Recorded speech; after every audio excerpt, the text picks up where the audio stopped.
Hey there, everybody, welcome back. We are doing the rest of chapter 1 today.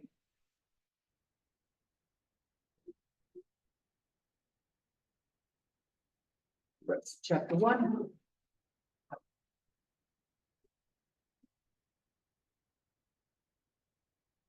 First thing we'll talk about is the simple random sample.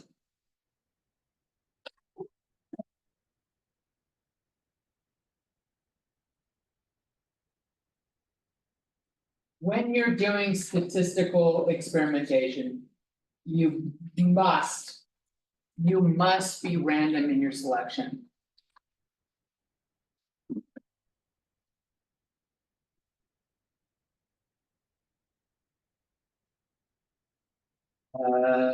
Candidate or selection of people in your sample. Or let me rephrase that, because it's not always people. You must be random in your selection of members from the population. Go into your sample.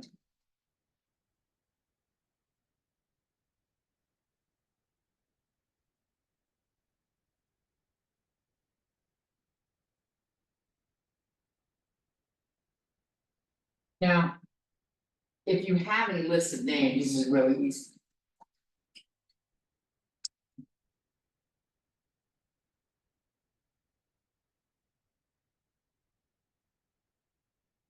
Or members. And how many there are, this is easy.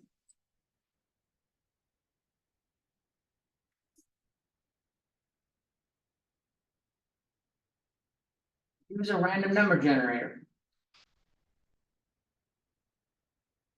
Google it. And it will pick random numbers for you.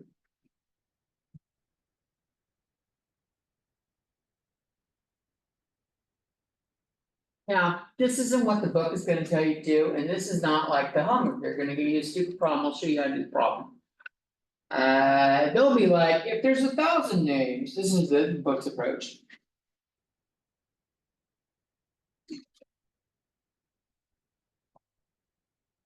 If there's. Well, let's not go 1,000, let's say 88 people. And we want to pick 7 of them.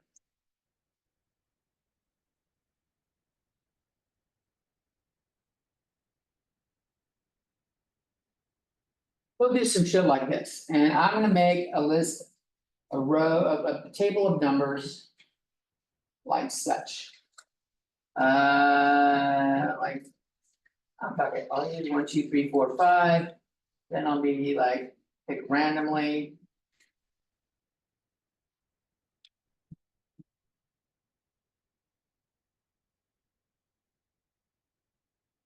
And then I'll have a gap, they do them usually in sets of 5 numbers.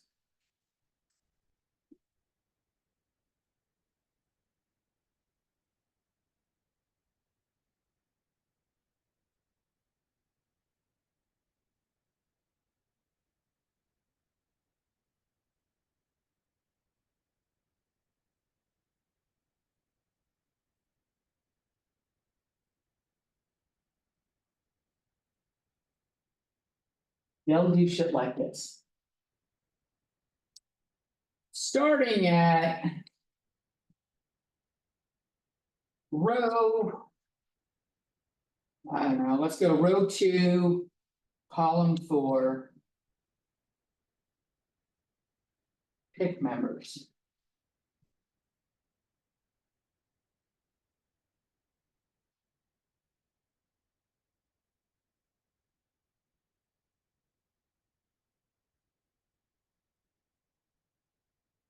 Let's say column 3. I'll better illustrate what I want to show.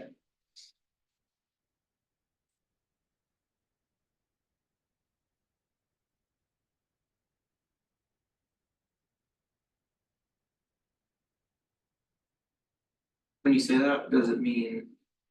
What intersects there or anything from row 2 and I'll column? show you. what we're gonna do, I wanna give everyone a chance to write down the table if they're going to write down. So row 2, this is row 2. That's column 3. Starting at that number, since the number of people is 2 digits, underline the next 2 digits. If this number is lower than that number, write it down. I'm gonna write it down and cross it off because there's only 88 people. I can't select the 98th person if there's 88 people. That's what they're doing here, so I'm gonna cross it off, it doesn't count. Then go down. The 10th person will be my first random person. This is a fucking stupid way of doing it. This one, 88, there are 88 people, so the last person on the list is gonna get chosen. Then I gotta go to this, where do I go? I go to the start of the next column that hasn't been touched. And I need 2 digits, so I'm gonna go over and grab the 0 from the next column. I haven't used 50 before, so, and 50 is below 88, I use it. It looks like 64, 31, and 15 are all gonna work. Cause they are all less than 88.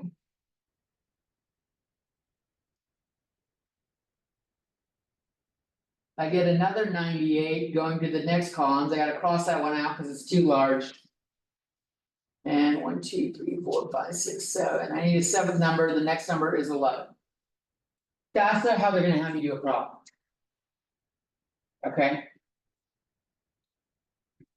This is stupid. Who pulls out a table in the modern world? When you can Google random number generator. Put in a max number and just keep hitting it until you have the number of people you want.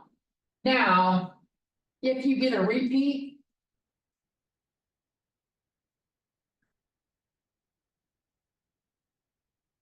Skip that too.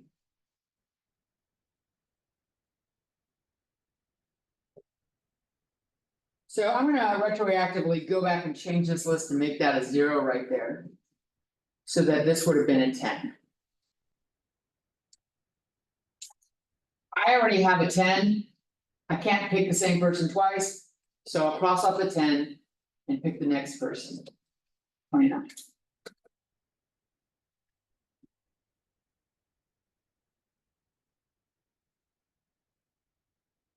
They'll even give you, at some point, they're gonna give you a list. I don't know, they'll tell you how many people it is.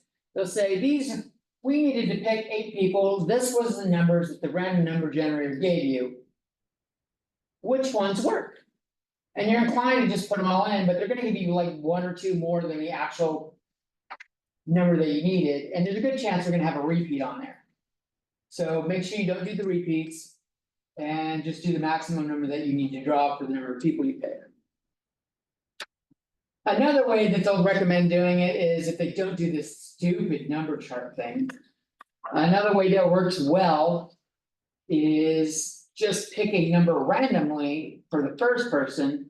And then maybe go every 10th person. That way you don't, every 10th person is like this around, you could go every 7, every 9, every 15. If your list is big enough. Put bigger gaps in there, like if you have 1,000 people on the list, maybe do every 30 people or some shit like that. If you're on, have a list in like Excel or something, it's really easy to figure out which ones these are. So that's another option they have. Generally, though, when you're doing this, a lot of the times you don't have a list of people. Like if you're doing a project, and you will be doing a project. If you decide to survey people, you don't have a list, like even if you decide, I'm gonna survey COS students. You don't have a list of COS students, you can't do this. So how do we do this in real life?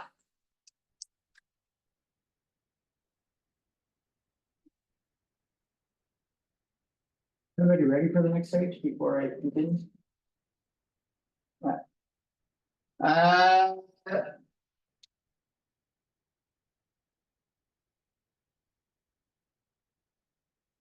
We want randomness, remember that. So if you're going to, let's say. I don't know, Inmar, what's something that interests you? Yeah, Working out, so Inmar is curious.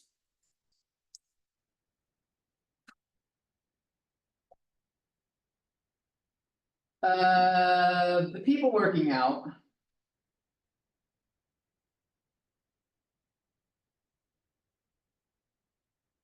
How many skip leg day? At least once a month.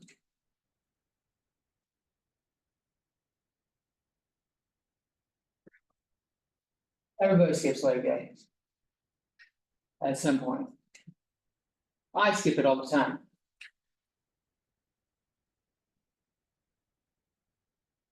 It sucks having sore legs because then you can't walk. No one wants to do it. Plus, it's not as easy to show off. Showing off leg cannons is not the same thing as showing off the guns. You hike up the sleeve, easy to show off your guns. You gotta kind of wear shorts to show off your legs. You know, no one wants to do it. It's not worth the effort, the pain, the discomfort for something you can't even show. No one wants to do it. So like Inmar's like, okay, I only wanna talk to people that work out, so maybe I'll interview at a gym, maybe I'll survey people at a gym. So surveying at a gym is a good choice.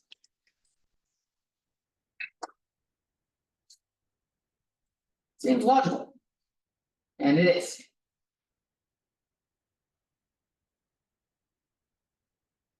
What days do you like to go to the gym, Inmar?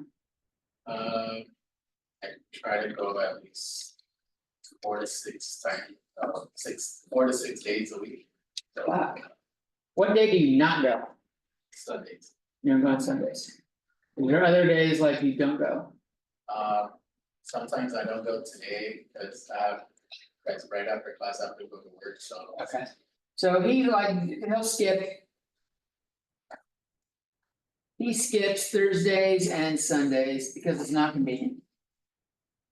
It's not convenient, or maybe without knowing his answer, maybe Sunday is a day of rest, he's what's the people that, the Adventists, is that the people that?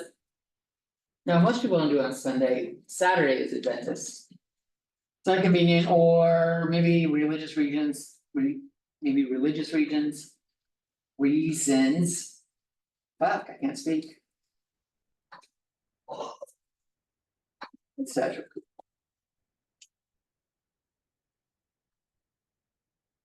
Let's say he only goes when he works out. Let's say he only surveys.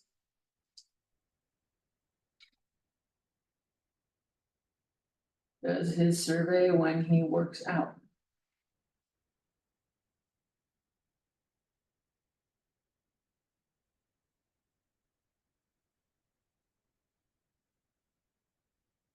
Probably before he gets started. Afterwards, you're sweaty, you don't wanna be walking up to people. Both sore, sweaty, asking people shit, no one wants to talk to you if you're like that. So he asks beforehand. This is not random. This is fact.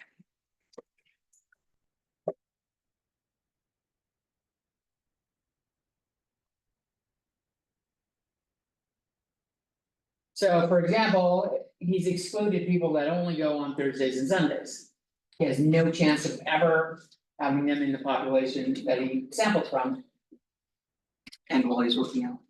And while he's working out, maybe he only goes at night. Do you do a specific time of day? Yeah, like 5 in the morning. Okay, so he usually goes at 5 in the morning. So most, like, a lot of people don't wanna get up at 5 in the morning and go work out before work. So like, yeah, he's missing a great, he's only picking people that are like himself. Basically, and in some categories. You're not getting a good random sample of people, so. What you wanna do is go at different times of day, go. on different days, different times.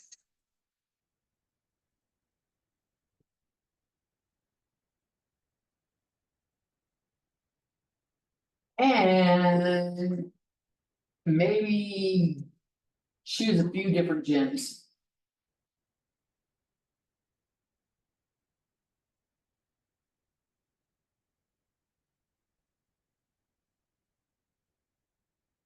Cause if he only does it at the gym he works out at, if it's in a specific area of town. People that go to a gym generally pick the gym that's close to where they live. Very rarely is it like, oh, I'm gonna go to a gym that's much farther from my house.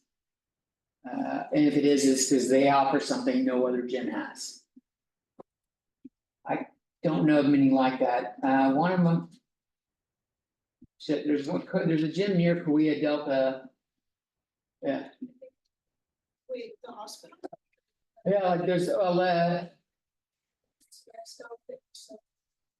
think that's the name of it too, they have a track inside, but a lot of places have a track. They've got a pool and saying, a lot of people have pools, but they have workout machine like treadmills in the pool. That I haven't seen in another spot, it's great for people my size. Jogging along on a treadmill at my size. It's gonna do more damage to my knees than the exercise is beneficial for, but doing a treadmill in water. It's low impact, so it doesn't hurt the knees and I can still get the exercise, yeah.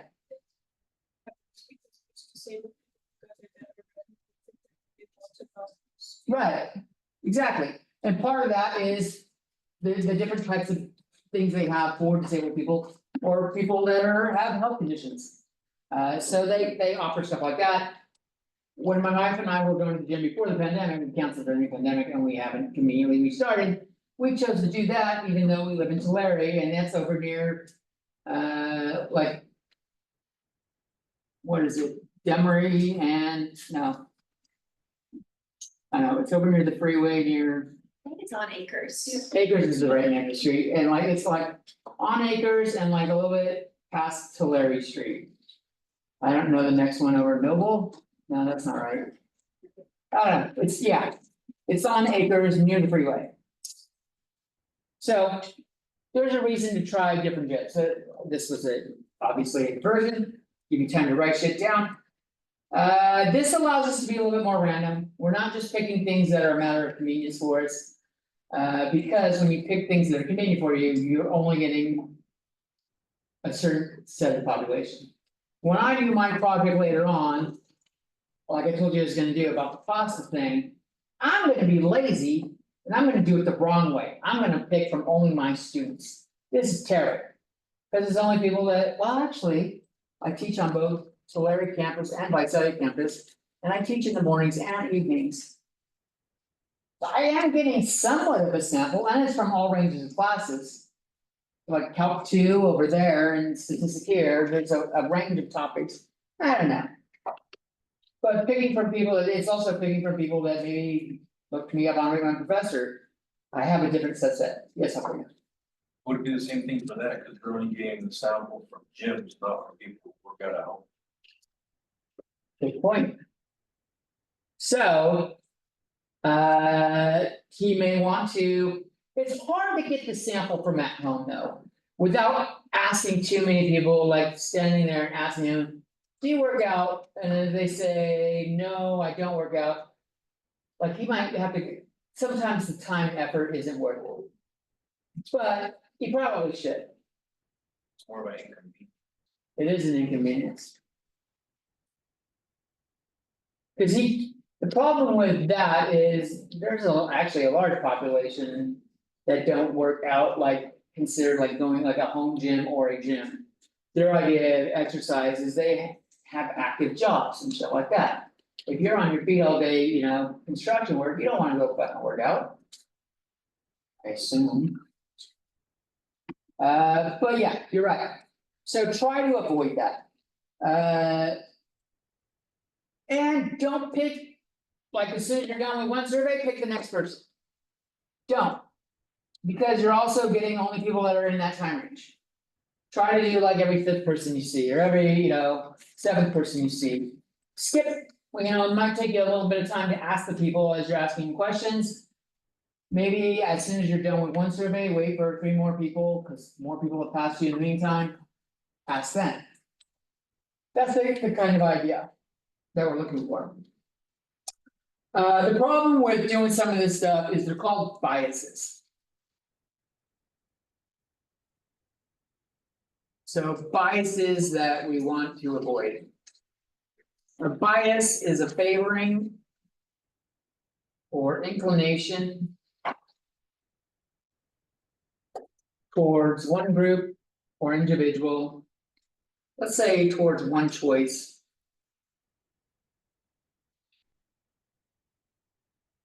Or option over others.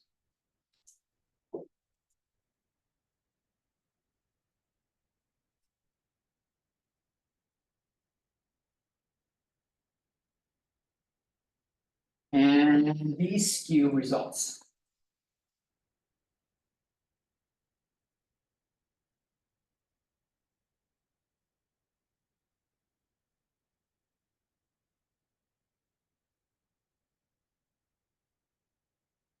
The first one is called convenience sampling. It is the one most people are most inclined to make.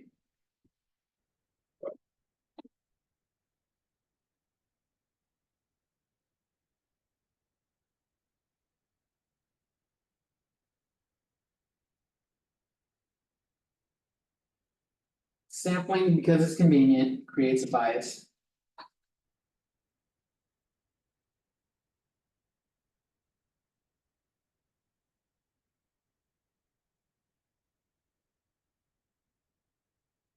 Towards people with similar lifestyles or choices.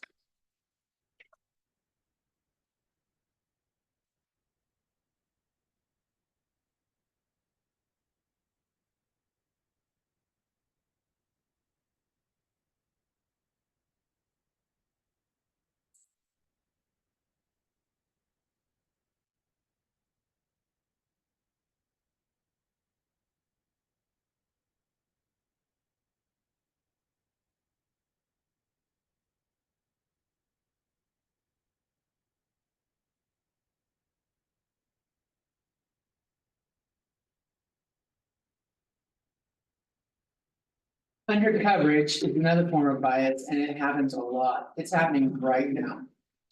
Not in this class, but in politics. Under coverage is when a group's percentage or proportion of the sample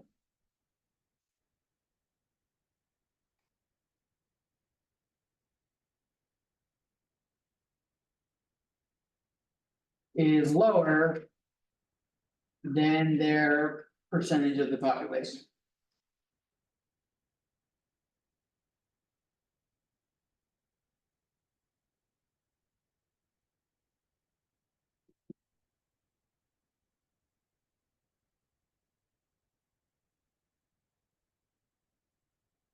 In politics, a great many people, the majority of people in the US. Affiliate themselves with either the Democratic Party or the Republican Party. There's a lot of people that don't, they're independent. You're libertarian, you're choose different groups or just independent. Since like, I don't know what the percentage is nowadays, I think the independent party, they're like proportions going up in America.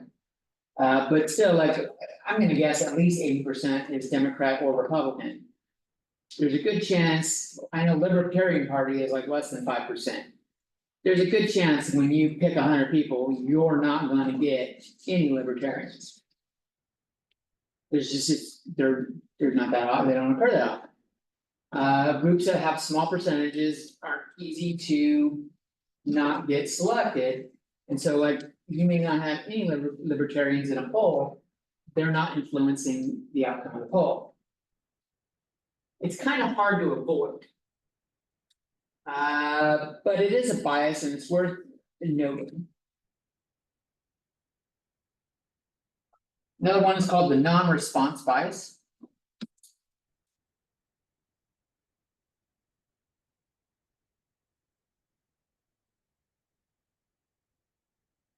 participants don't respond.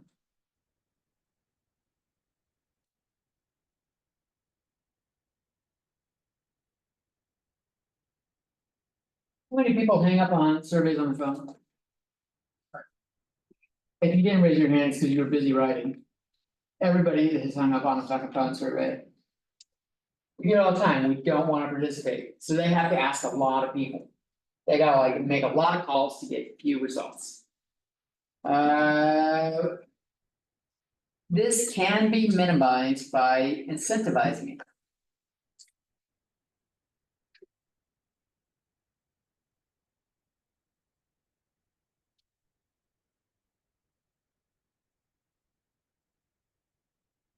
Meant to bring it today, completely fucking forgot when I was at home. Sometimes they let people like to mail surveys and have you mail it back. There's generally not a lot of questions to ask, they ask. It's 1 or 2 pages, maybe 8 or 9 questions, you can go through it in like a minute or 2. And we open it, we look at it, we're like, that's fuck waste of time, throw it away. They waste a lot of money mailing shit out to homes to try to get people to respond. Even when they provide the self-addressed stamped envelope to return, that's even more expensive, because then they're paying for an envelope that never had returned. Unless I get, maybe the postal system has changed where they only charge them for ones that actually get returned, I don't know. I'm not a postal employee. I do know though that some of them go, let's get fucking smart. Let's send out less of them. But let's staple a dollar bill, or better yet, a $2 bill. To them, $2 is more expensive, you don't see that often. You staple a dollar bill to it, you open it, you're like, sweet, there's a buck. It turns out less people throw that thing away, when it's only $1, like. I'm keeping the money, it doesn't take that long to do. You know, and so more people return the results. It costs them more money, but if you want results. And you're trying to just ask random people that wanna hang up on you or throw your shit away, this is a way of making it happen. So it's like putting money in it, $1 tends to be what they do, because it doesn't weigh a lot, it's a piece of paper. If you're lucky, it's $2, it makes more people respond to $2, like a $2 bill. Not just $2, but a $2 bill, because you don't see them that often. And so you're like, oh, that's nice, that's special. I even had students when I showed a $2 bill called bullshit, thought it was fake. Never seen one, No, but yeah. You never seen a $2 bill, it looks like bullshit. They're not common. You can get a stack of them, you can go to the bank and get a stack of them. You know, just say, I want them in $2 bills, yeah, I wanna pull out, you know, $50 in $2 bills. And they'll give you 25 twos. It does make a great fun way of tipping in a restaurant, if you're inclined to tip. Some people will do it as tipping as a way to tip less, but still make the waiter feel special, waiter or waitress feel special. But like, if you're gonna tip $10 and you throw down 5 twos. That's great. That's like cool, they're like, sweet, it's $10, but then it's like, wow, you know, they like feel special, you don't see them. Same thing here. So if you like make it worth their while or give something away to them beforehand, it's almost like a guilt thing. I kind of feel bad if I don't do it, they paid me. Still a large portion, still just takes money rents. We also have response bias.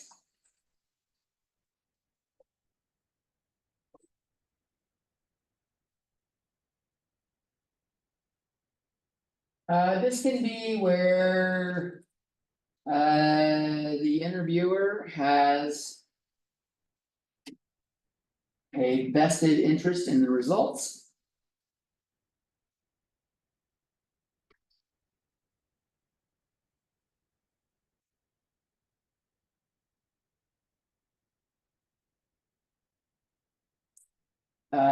This can cover.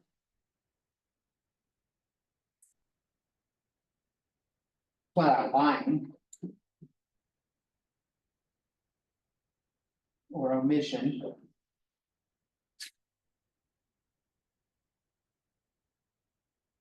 Misrepresenting answers.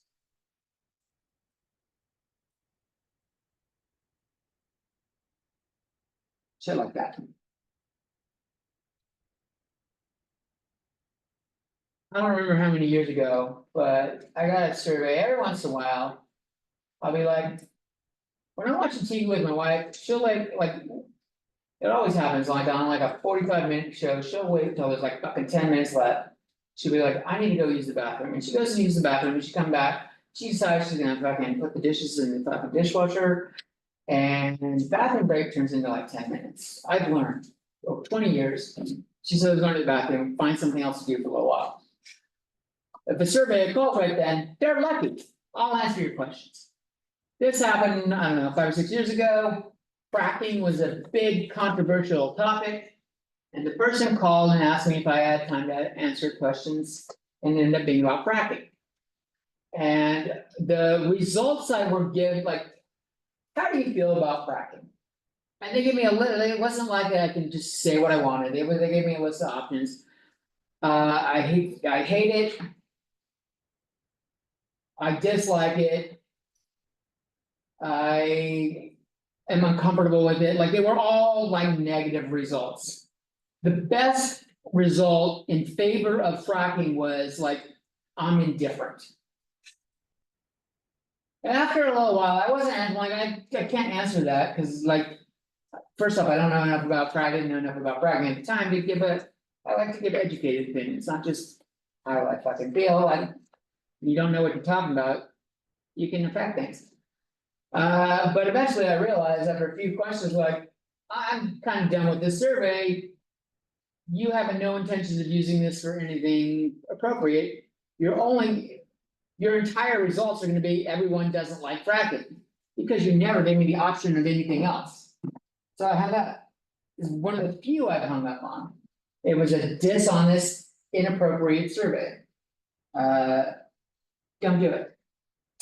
Other cases of this might be like a car salesman interviewing about car sales, and he works at Chevy.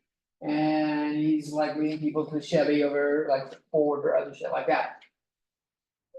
You can do it when you're talking by sounding, giving a nice. Smooth or a high or, you know, like approving tone of your voice when you're saying the name, and then. You know, like condescending or something else for the other choices, if you're your favorite one, it's easy to do. Expect and even easy to do when you're unaware of it. So you don't wanna do stuff that you have, like, you're gonna, like. Your businesses or your financial life can be affected by it, it's not a good idea. Wording of question matters here. Question wording. Goes in this one, cause it's not delivered. If I ask you Pepsi or Coke. And that's the only way I phrase the question.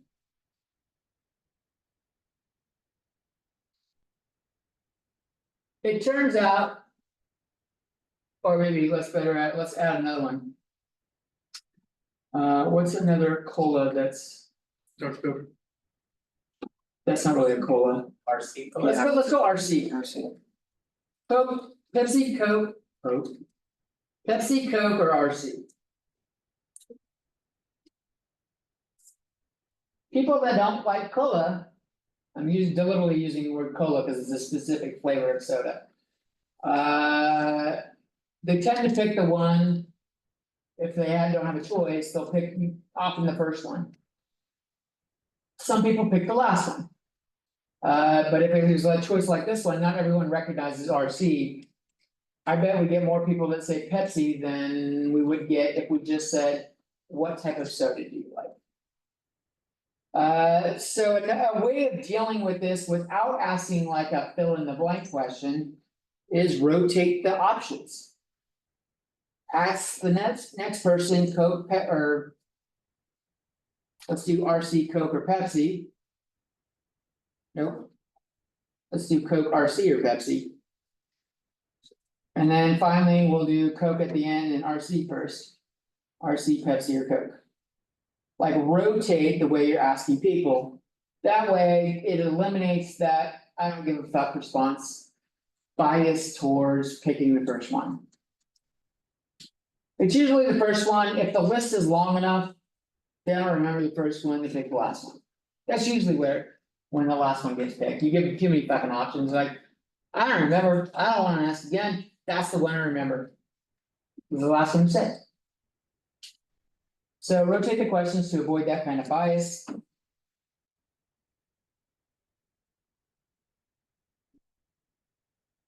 This does lead to the idea of open versus closed questions. These are closed questions.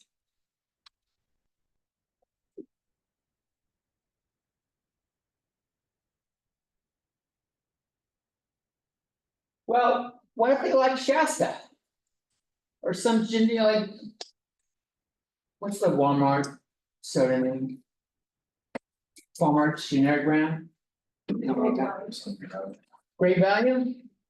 Great Value, what about like Great Value? They might not be picking on flavor. They might be picking on price, you don't know. And like, I don't know, Great Value soda might taste just as good or better than.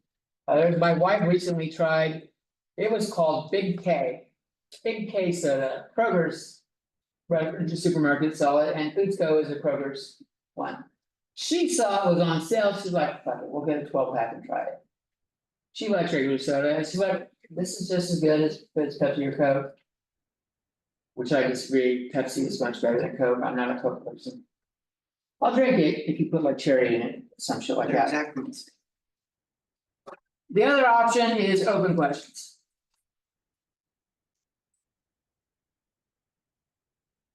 What type of soda do you prefer?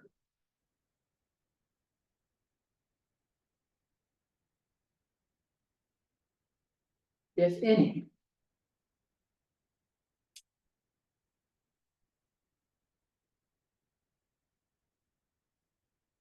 You might even include.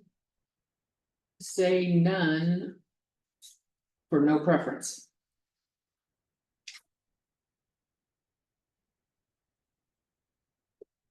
And then you give them a line to fill in.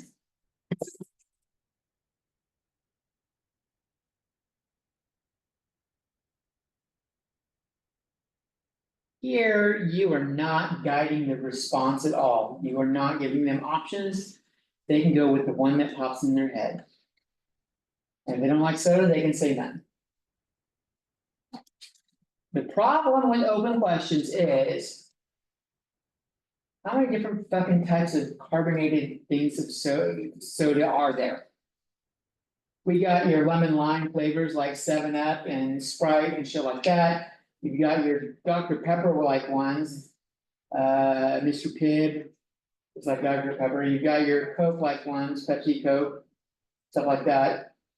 Grape sodas, orange sodas. Then you've got a fucking wide variety of just weird flavor sodas.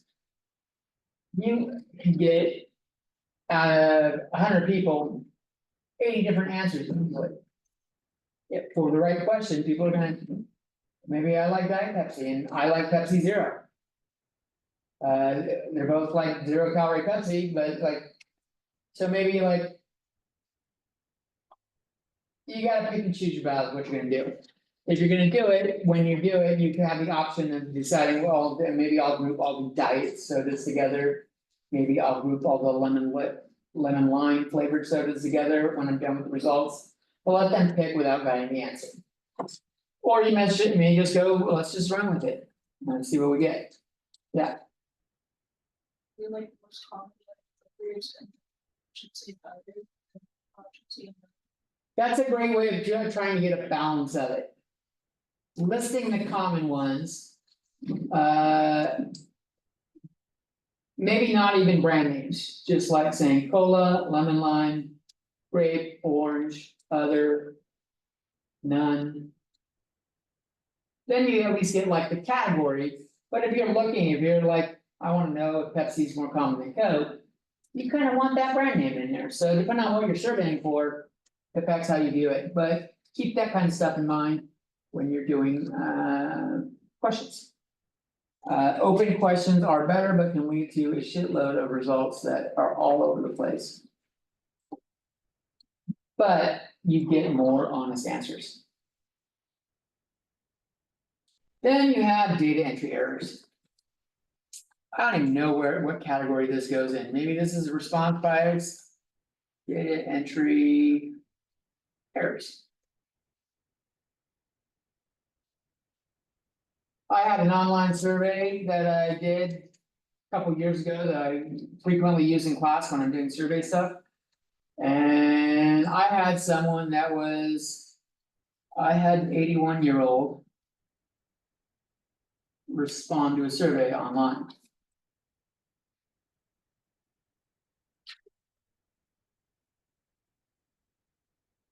Now, there's two possible ways this might happen. I actually had an 81-year-old.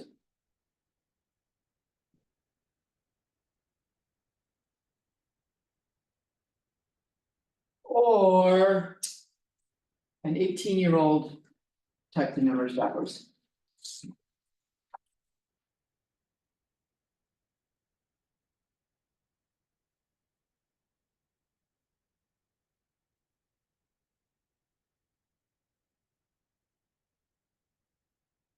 I'm definitely more inclined to think the latter happened. I don't see too many elderly people fluent with computers. Even like 50 and 60-year-olds. You're like, no, put the shit down. You're gonna infect it. Quit downloading everything.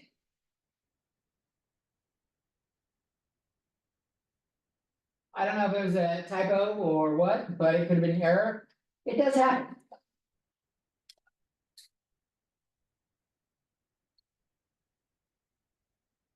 Let's take like, I don't know, 10-minute break and then we'll continue. We'll be done early today, I'm sure. Then recording, all right. So next, and we kind of talked about this a little bit. Let's talk about the steps of doing a statistical experiment.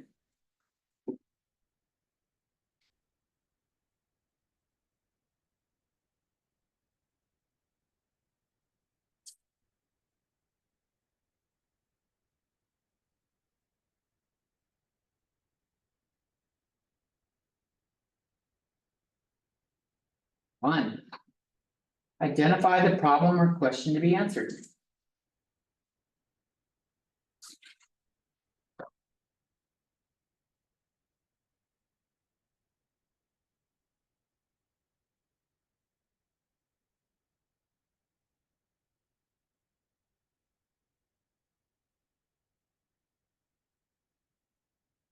You guys are gonna do all these steps at some point for project. You will have free reign when we get to the project to pick what your project's about.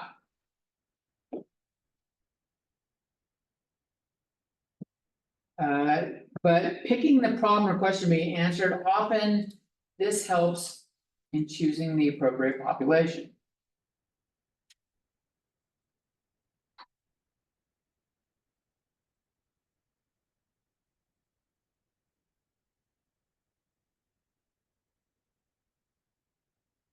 With this being the fall semester, and by the time we get around to getting started talking about the project, oh, I can check the date real quick. When we started. I'll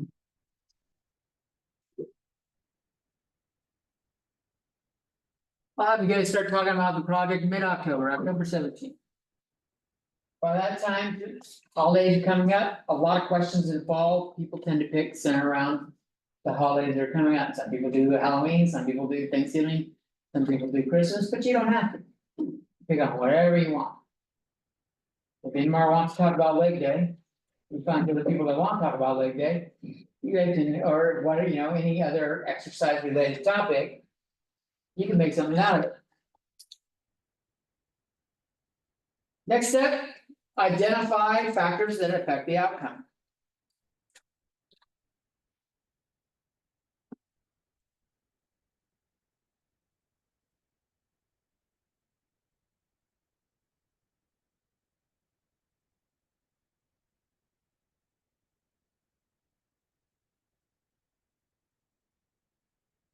We don't want any lurking variables.